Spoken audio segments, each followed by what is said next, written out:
Muvattupuzha general ആശുപത്രിയിൽ വയോധികയുടെ സ്വർണ്ണമാല കവർന്നെടുക്കുവാൻ ശ്രമിച്ച തമിഴ്നാട് സ്വദേശിയെ പോലീസ് അറസ്റ്റ് ചെയ്തു.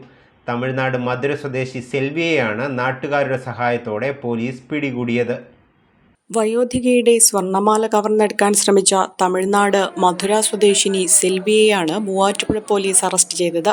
മൂവാറ്റുപുഴ ജനറൽ ആശുപത്രിയിൽ ഡോക്ടറെ കാണാൻ നിന്ന മുളവൂർ സ്വദേശിയായ വയോധികയുടെ 3.5 പവൻ തൂക്കം വരുന്ന സ്വർണ്ണമാല പൊട്ടിച്ചെടുക്കാനാണ് ശ്രമിച്ചത്.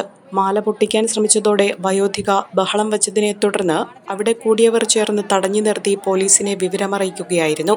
സംസ്ഥാനത്തിനകത്തും പുറത്തും സമാന രീതിയിൽ പ്രതിക്ക് നിരവധി കേസുകൾ ഉള്ളതാണ്.